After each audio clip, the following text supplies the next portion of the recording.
Baiklah, Assalamualaikum warahmatullahi wabarakatuh. Perkenalkan, nama saya Muhammad Fatih Hidayat, NIM 621141914. Kali ini saya akan mempresentasikan tentang pembinaan olahraga usia dini pada cabang pencaksilat kategori laga. Pendahuluan, latar belakang. Dalam Kamus Besar Bahasa Indonesia, pencaksilat merupakan permainan atau keahlian dalam mempertahankan diri dengan kepandaian menangkis, menyerang, dan membela diri. Menurut Mr. Wongsonegoro, Ketua IPSI pertama, dalam Sucipto 2001 halaman 26 sampai dengan 28 mengatakan, pencak silat adalah gerakan serang bela berupa lari dan berirama dengan peraturan adat kesopanan tertentu yang biasa dipertunjukkan di depan umum. Silat adalah inti sari dari pencak, yakni kemahiran untuk perkelahian atau membela diri mati-matian yang tidak dapat dipertunjukkan di depan umum. Dan di sini saya menyimpulkan bahwa pencak silat dapat diartikan sebagai bentuk budaya dan adat masyarakat Indonesia untuk membela dan mempertahankan diri terhadap lingkungan alam sekitarnya untuk menciptakan keselarasan hidup dan takwa kepada Allah Subhanahu wa taala.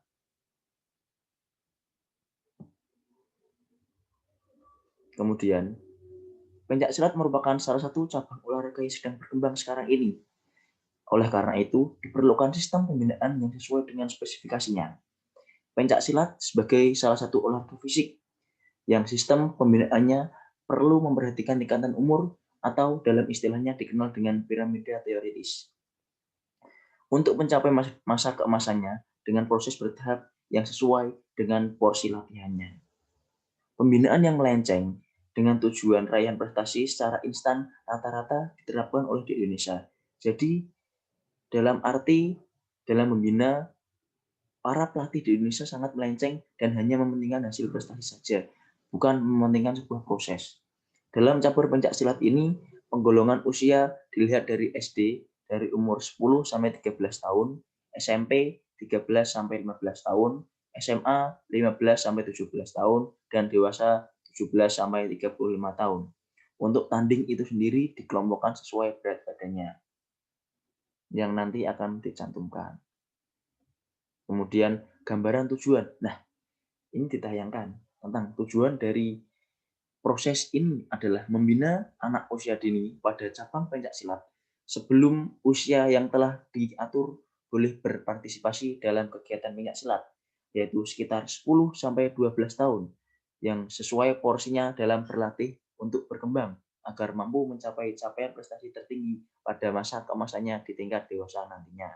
Dan yang saya garis besari adalah usia 10 sampai dengan 12 tahun, di mana anak tersebut anak SD yang diperbolehkan untuk mengikuti kegiatan pencak silat kategori tanding.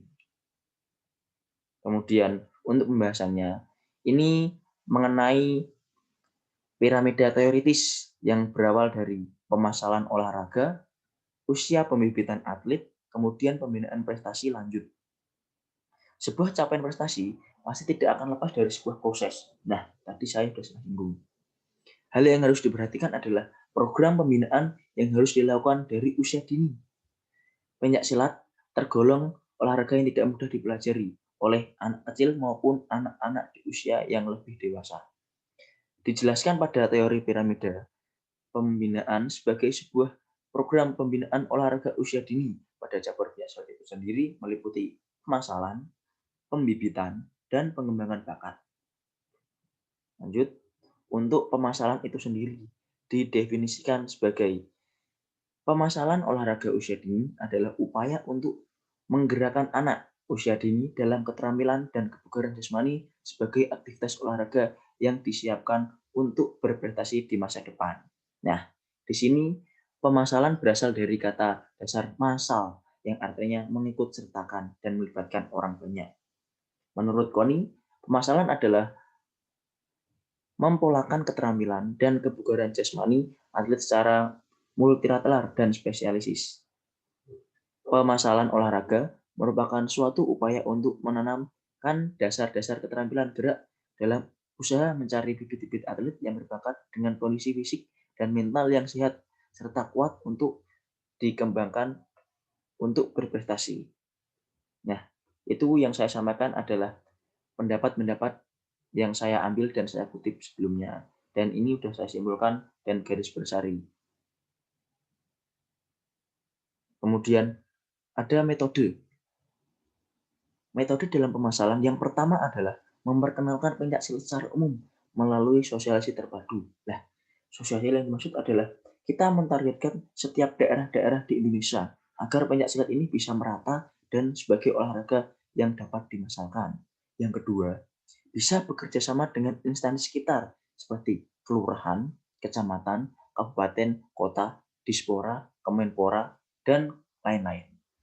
Yang ketiga, menyediakan sarana dan prasarana yang pastinya sangat diperlukan untuk pengembangan pencaksilat itu sendiri. Tidak mungkin pencaksilat itu berkembang tanpa adanya sarana dan prasarana. Untuk yang ketiga adalah mempersiapkan pengadaan tenaga pelatih pencaksilat.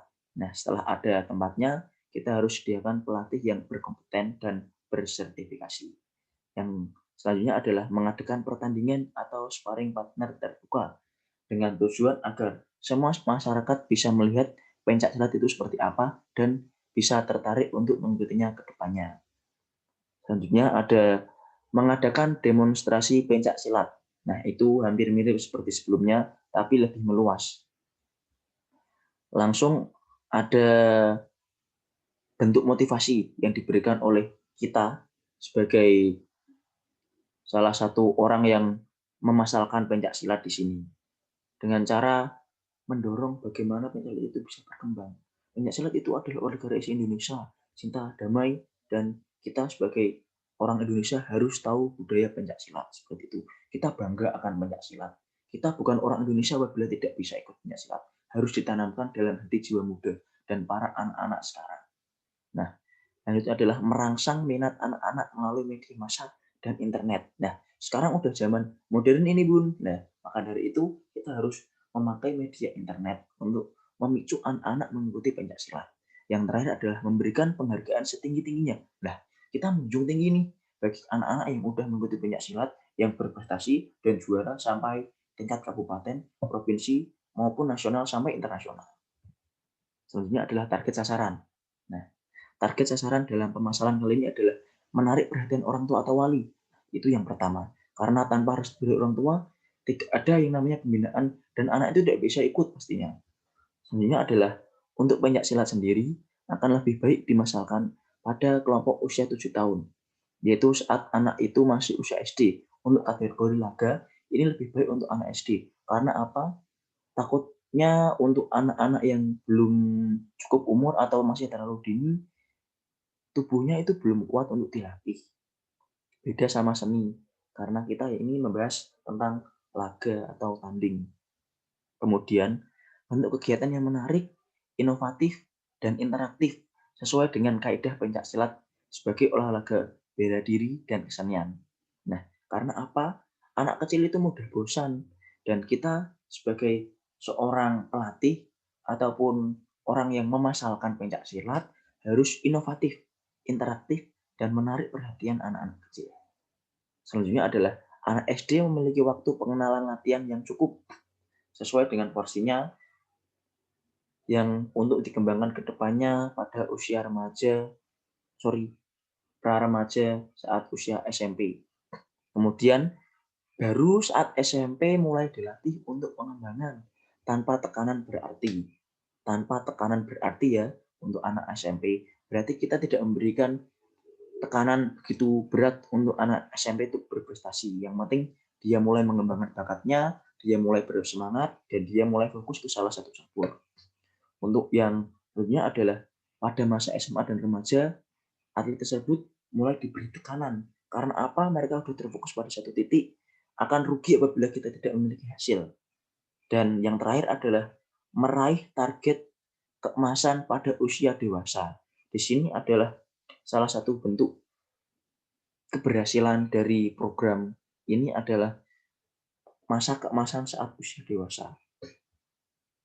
Selanjutnya adalah setelah adanya pemasalan, pastinya hidup pembibitan. Nah, pembibitan ini diartikan sebagai upaya serta usaha yang dilakukan untuk menjaring atlet-atlet berbakat untuk kegiatan pemasalan, pembudayaan, pembibitan, dan peningkatan prestasi olahraga yang setinggi-tingginya.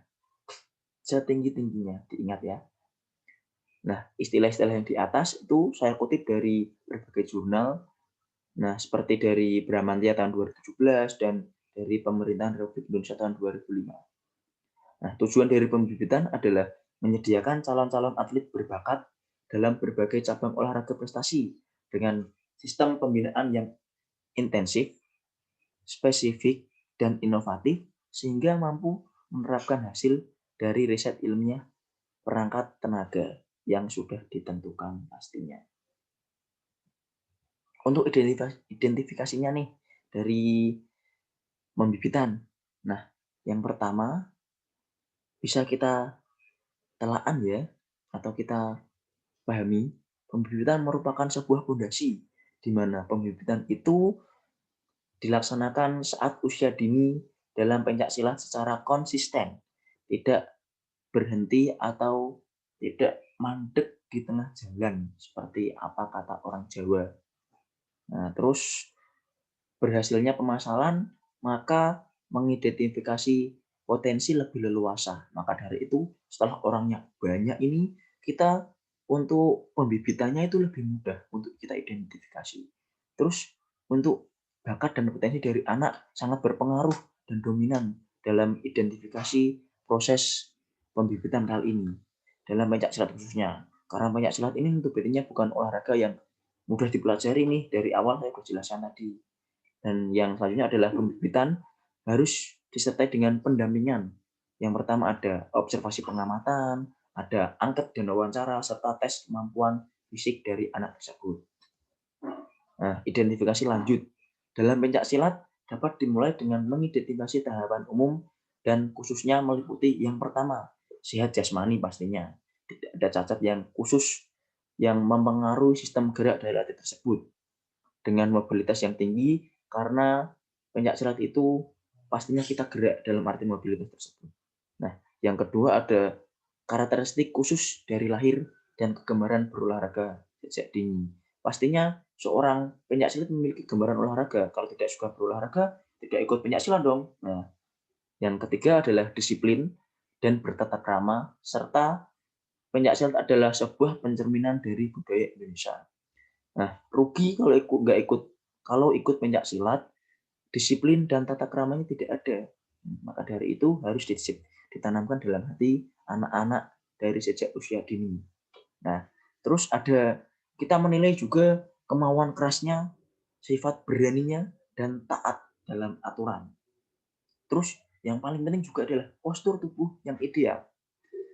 Agak cenderung memiliki postur yang tinggi, berat badan yang minimalis, serta otot yang standar dengan usianya. Dalam arti bukan yang tinggi-tinggi banget, yang berat badannya kurus, kerempeng itu enggak.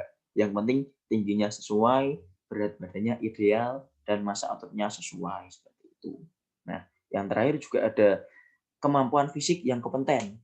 Dalam arti kekuatan, kecepatan, kelentukan, daya tahan, koordinasi, kelincahan, serta power. Wah, sangat banyak sekali ya. Tapi untuk anak usia dini kemungkinan lebih lebih dipermudah lah karena sesuai dengan porsinya. Jangan khawatir untuk bunda-bunda yang di rumah mengikut sertakan anak-anaknya dalam kegiatan pencak silat. Nah, ini ada seleksi bakat. Seleksi bakat ada dua, yaitu secara alamiah dan secara ilmiah. Secara pengertian yang mudah saja lah biar kita sama-sama mengertinya. Yang namanya alamiah itu adalah secara alami dilakukan dengan pendekatan secara natural dengan anak-anak di usia dini untuk berkembang menjadi seorang pesilat karena pengaruh lingkungan. Pertama, tradisi sekolah atau tempat tinggal. Yang ketiga juga ada kemauan orang tua atau temannya. Yang di sini lebih ke tempatnya ya, sama pergaulannya. Nah, perlu digaris besar bahwa perkembangannya sangat lambat karena tidak ada seleksi bakat yang memadai. Nah, ini yang kedua, ada seleksi secara ilmiah oh yang namanya ilmiah pasti secara khusus ya. Nah, di sini dinilai dari lebih cocok dan memiliki banyak keuntungan di dalamnya, seperti mempercepat capaian prestasi maksimal, lebih mengoptimalkan kinerja atlet dan pelatih, daya saing dan jumlah atlet berprestasi akan meningkat secara drastis, dan rasa percaya diri dari seorang atlet, pelatih, dan semuanya akan meningkat atau cukup tinggi. Nah, di sini seleksi ilmiah dalam pencak silat dilakukan dengan memilih calon atlet berpotensi yang pastinya membutuhkan waktu. Seleksi bakat juga dilakukan dengan ilmu sport science. Nah, jangan lupa saya juga jurusan ilmu keolahragaan yang pastinya kedepannya akan lebih mengetahui dan mempelajari tentang sistem dari seleksi yang diadakan sesuai dengan kaidah sport science yang canggih, juga menggunakan battery test secara komprehensif. Nah, untuk selanjutnya, di sini dijelaskan tentang kriteria dan seleksi bakat secara ilmiah melibatkan beberapa aspek. Nah, yang terpenting yang pertama adalah kesehatan, yang meliputi pertanyaan yang kebanyakan tes PARQ, dari rasa nyeri pada dada, rasa pusing, kehilangan keseimbangan, dan lain-lain. Ya, bisa seperti aktivitas fisik, tekanan darah, tulang, dan sendi. Nah, kemudian yang kedua ada kualitas biometrik, adalah cara mengetahui tinggi badan. Nah, di sini sudah dijelaskan bagaimana rumusnya teman-teman. Nah, bisa dicermati ya. Terus untuk yang ketiga adalah keturunan. Nah, keturunan atau itu namanya bawaan dari ibu-ibu, dari kakek-kakeknya dulu ya. Nah, yang pertama ada faktor fisiologi dan yang kedua ada faktor psikologi. Nah, yang ketiga adalah pengembangan bakat yang merupakan puncak dari sistem pembinaan dari segitiga teoritis tadi.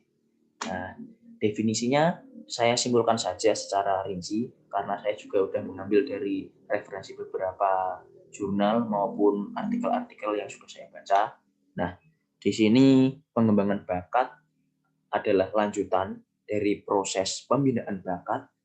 Tahap ini adalah pemantapan usaha pengembangan potensi atlet pencak silat secara semaksimal mungkin sehingga dapat mendekati atau mencapai puncak potensinya di usia kurang lebih 19 sampai 29 tahun.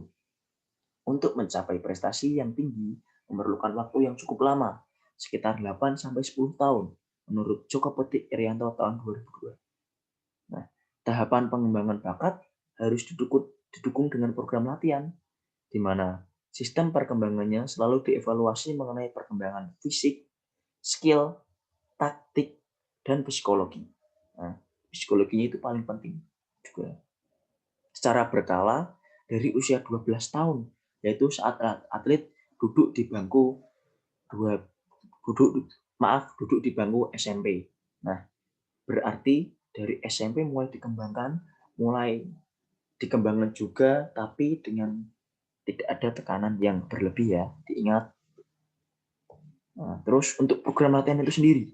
Nah, prinsip-prinsip untuk pengembangan bakat kita harus ketahui sebelum kita mempraktekkan untuk anak usia dini. Yang pertama, prinsip beban lebih, overload.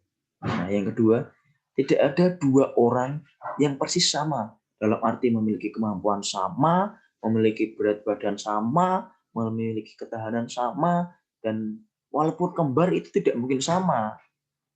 Terus yang ketiga adalah prinsip perkembangan multilateral atau menyeluruh, ya, dalam arti pengembangan bakat kita yang kita laksanakan itu menyeluruh untuk semua anak. Nah, terus kualitas atau mutu latihan harus diperhatikan. Selanjutnya adalah ada sebagai seorang pelaku di sini, sebuah variasi dalam latihan itu sangat perlu karena anak-anak itu mudah bosan.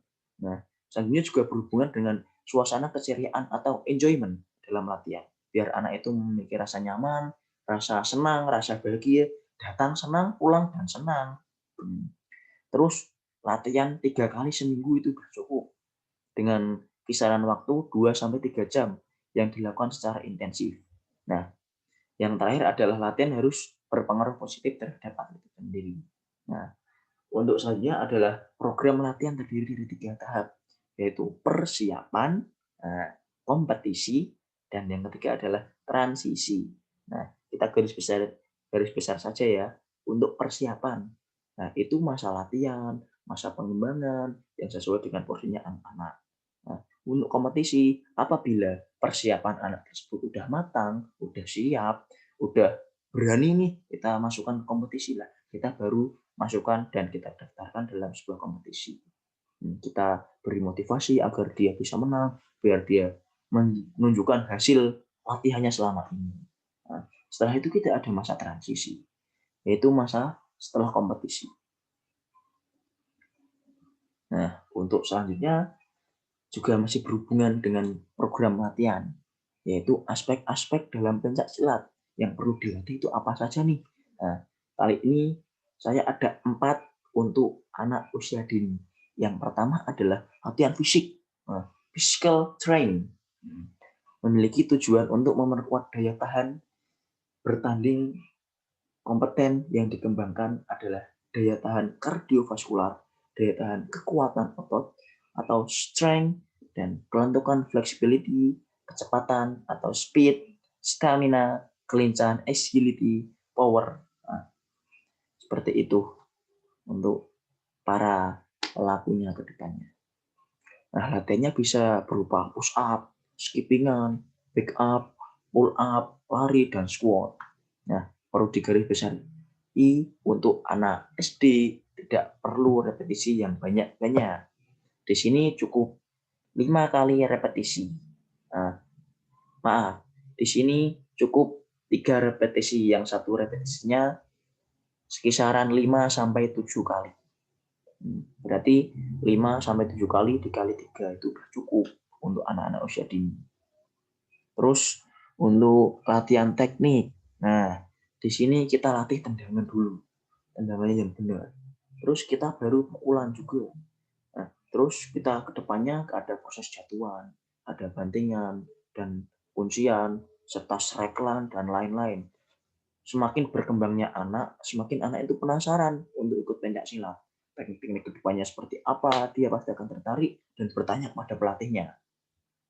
Nah, terus latihan taktik atau tactical training. Nah, di sini untuk anak usia dini kemungkinan belum terlalu ya. Bisa saja ini udah menjurus saat dia mau bertanding dulu.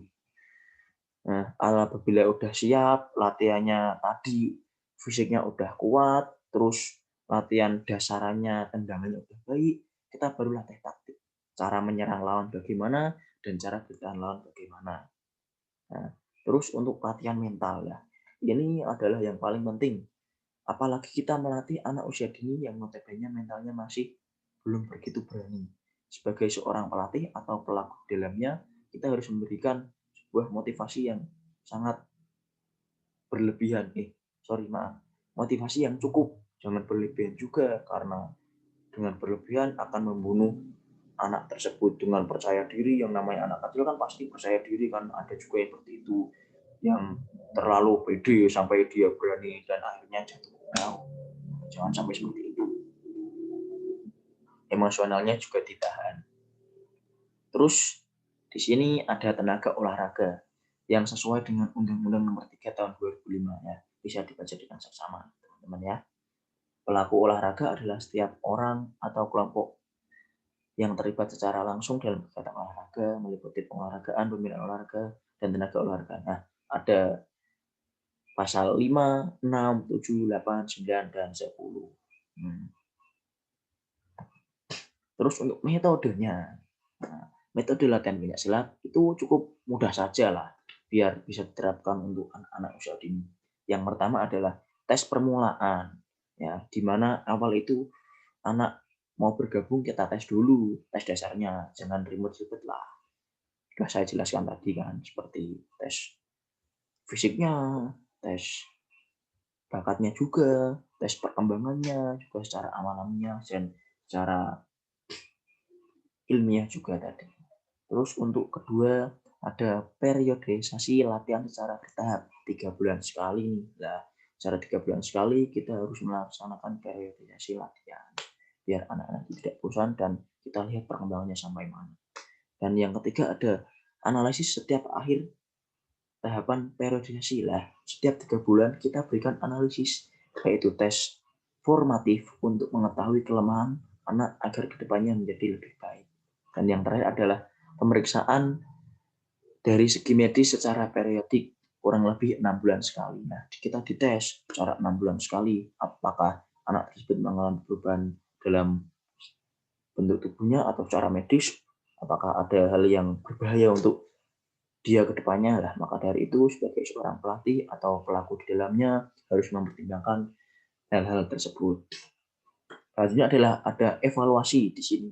Nah, untuk evaluasi pada pencaksilat yang pertama adalah pengukuran tumbuh kembang anak. Nah, apa nih hasil dari latihan selama ini? Apakah tingginya udah tambah? Nah, karena pencaksilat seperti yang saya jelaskan tadi, tinggi mempengaruhi. Karena yang tinggi pasti lebih percaya diri lah. Tapi juga ada yang pendek percaya diri, yang penting berani. Jempol untuk yang pendek. Dan kita harus memberikan semangat untuk yang tinggi juga dan semuanya untuk anak kecil. Selanjutnya adalah pengukuran batas kemampuan fisik atau melalui tes MFT. Tes teknik menendang lagi. Nah, setelah kita latih secara menyeluruh dari tendangan A, C, D kita tes. Apakah udah berkembang? Udah gini, udah bagus lah tendangan T-nya. Udah seperti menyerupai T, C, dan A udah lurus. Pukulannya, apakah udah keras, udah benar, dan tangannya tidak selain. Jatuhan, ada bantingan, serkelan, sapuan, dan guntingan. Tapi untuk anak SD, nah jangan ribet-ribet lah. Yang penting udah bisa tendangan, jatuhan itu cukup bantingan atau apa. Yang penting mudah dipelajari untuk anak-anak. Jangan seperti guntingan atau sapuan atau sereklan yang anak-anak itu belum bisa. Terus taktik bermain, pola langkah anak itu sendiri, cara membaca situasi pertandingan. Nah, di sini digarisbawahi bahwa anak yang boleh mengikuti pertandingan adalah anak usia 10 sampai 12 tahun yang dimana menurut tadi para pendahulu yang udah mempublikasikan dalam jurnal-jurnalnya, anak usia 10 sampai 12 tahun udah layak untuk dilatih. Terus yang selanjutnya adalah mengetahui kemauan anak dengan mewawancarai secara langsung tentang program latihan yang dilakukan sebelumnya. Nah, terus yang terakhir adalah bandingkan sikap awal dengan sikap terakhir saat tahap evaluasi, apakah menjadi lebih baik. Terus kita sudah sampai ke kesimpulan.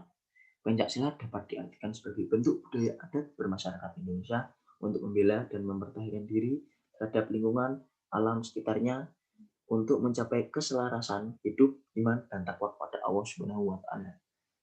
Karena semakin berkembangnya zaman dan ilmu tentang keolahragaan, maka ditemukan metode atau cara pembinaan olahraga pencaksilat kategori laga atau tanding untuk anak usia dini yang meliputi A. Pemasangan, B. Pembibitan, C. Pengembangan bakat. Nah, di mana tujuan dari proses ini adalah membina anak usia dini pada pencaksilat yang telah diatur, yaitu kisaran 10 sampai 12 tahun sesuai dengan porsinya dengan latihan yang secara bertingkat. Nah, dalam arti agar mampu mencapai prestasi tertinggi pada masa keemasannya pada tingkat usia dewasa. Nah, saran, pencaksilat merupakan olahraga yang sedang berkembang dan merupakan budaya asli Indonesia. Maka dari itu kita harus mengembangkannya melalui sistem pembinaan olahraga usia dini dengan cara bertahap agar nantinya di masa depan Indonesia banyak memiliki atlet pencaksilat yang berprestasi secara konsisten. Nah, kedua, sistem kepelatihan di Indonesia juga harus dibenahi dengan melakukan berbagai pelatihan dan sertifikasi sesuai dengan bidangnya yang terdapat dalam pencaksilat, supaya nantinya banyak tenaga pencaksilat yang berkompeten. Pemerintah juga harus mendukung semuanya dalam bentuk pembinaan ini, karena tanpa dukungan tersebut akan memengaruhi jalannya pembinaan ke depannya. Nah, udah sampai ke referensi. Nah, di sini ada referensi saya, ada 1, 2, 3, 4, 5, 6, 7. Terima kasih sebelumnya apabila ada salah kata dari saya, apabila ungkapan saya terlalu berlebihan atau terlalu bersemangat dan waktunya cukup lama, saya minta maaf atas perhatiannya, saya ucapkan terima kasih, saya ucapkan maaf kepada teman-teman semuanya, saya ucapkan terima kasih kepada Ibu dosen, Bu Gita, selaku pengampu mata kuliah kali ini. Wassalamualaikum warahmatullahi wabarakatuh.